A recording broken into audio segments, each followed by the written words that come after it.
What's up, guys? Here with another review on the new reissued Loki from Marvel Select. So finally moved into my new place, so I got a new setup. So this will be the first figure I've reviewed in my new place. So here we go. So here it is in the package. Look up close.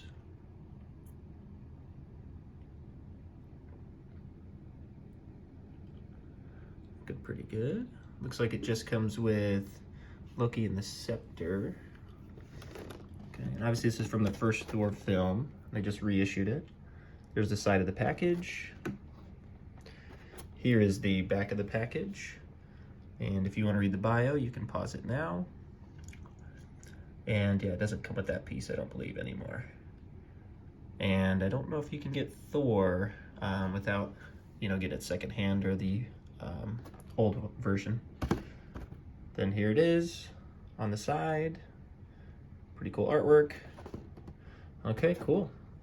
Let's open it up and see what we're looking at. Okay, here's Loki out of the package. So, and I didn't say this earlier, but if you look at this thing, I actually built this. So this is a little diorama I built for, actually I guess you could call it a diorama. I mean, it serves two purposes, but it's actually for a board game that I was working on. So I actually have a video where I kind of break down how I, the process in making this and stuff. So, but yeah, I thought it'd be a good backdrop for reviews. So yes, here's Loki out of the package. So let's see. So the golds look really good. So I really like the paint application, the golds.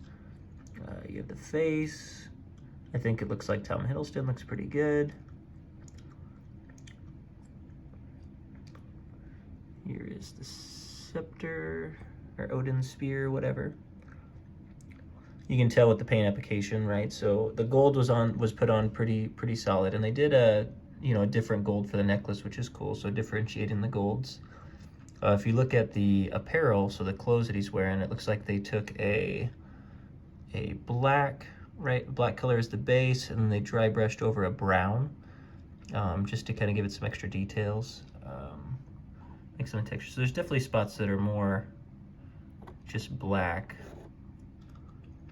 that I think I would have changed a little bit, but and then here we go. We have the legs. So same thing, black with a brown articulation down at the bottom.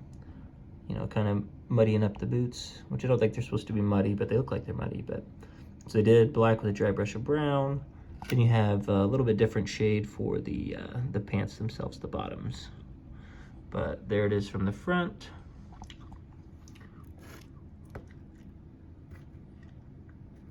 Here it is from the side, and you can tell they did a little bit of silver there on the side. And did they dry brush that? So it was black first. Here the cape, which is a nice green color. Got little Loki hair sticking out of there, pretty cool. Here's the other side.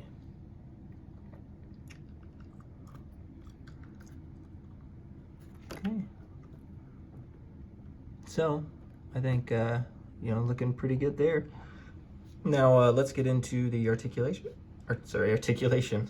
Okay, here's the articulation on the new Loki. So here we go. So you have the head. It goes side to side. It goes up just a little bit. Then it goes down a little bit. You do have, doesn't look like much head tilt, if any. Okay, so arms go up about that far. You do have single jointed elbow. And you do have an elbow swivel.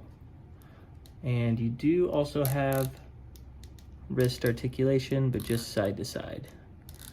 Just side to side. So this is obviously an older figure that's in reissue, so the articulation is a little bit old school. So you do have twist here, should crunch, but it doesn't crunch very much at all. Goes back a little bit, but not forward. So it's more just there to swivel side to side. So there's nothing at the waist. You do have the ball joint here. So you said kind of an old school ball joint. So you can put them together, you can spread them out a little bit. You can kind of swivel them side to side, but it's kind of tricky to get them in any good poses because it's older hip articulation, which I'm glad they've switched that. But yeah, seeing the older figures again with that is kind of funny because you forget how good, you know, we've been since then. So double jointed knees. Then you have forward and backward foot articulation. So articulation, right? I said it's an older figure, so articulation isn't super solid on it, but you can still get into a couple poses. So that is the articulation of the new Loki reissue. Okay, so here's a size comparison of the MCU Loki next to the Dark World Thor, next to the new Disney exclusive Loki. So you can tell, like, these Lokis, there's quite a bit of difference in overall size. So I didn't realize how short that new Loki is, but it's quite a bit shorter than the movie Loki. Yeah, I mean, just not even just in height, but just in frame too. Now, compared to Thor from Thor: The Dark World, the MCU, right? I think that makes sense, right? Obviously, Thor's a little bit taller, a little bit bulkier. It kind of makes sense. So I think the size comparison is great there. Looking pretty good. I still like the skin tone much better on the Dark World Thor than I do on Loki. Like, it seems like they might have switched from just doing like overall, like, I mean, it's like a peachish color, obviously, but I don't think they did a lot of different tones, right? And it's a little glossy, whereas this one, right, it's not so glossy. You can tell they look like they might have used different tones in the skin just to make it look a little more realistic. So yeah, I was hoping for that because it looks like that on the back cover, but it doesn't quite look like that in person. But overall, still a great figure. So that's the size comparison. So now let's get into final thoughts. Okay, so final thoughts on the new reissue of the Loki Marvel Select. And I like it. I think it's pretty good. So I've been wanting an MCU Loki figure for quite some time. When I kind of jumped on the Marvel Select train, I wasn't really collecting too much, but I was collecting a little bit. So I did see that Loki came out, but I didn't bother getting it because I was pretty selective with which ones I chose. So to see it reissued and get another figure, I think it's great. The articulation, obviously it's the old school articulation, so it is not quite up to par with some of the newer stuff. So it is difficult to get in some positions, but I think you can still do some really cool poses and some really cool setups with, with him and Thor. So yeah, so not much else on that. I think the paint applications are good. For $29.99, which is how much the figure costed me anyways when I went to the shop to buy it. It's really nice.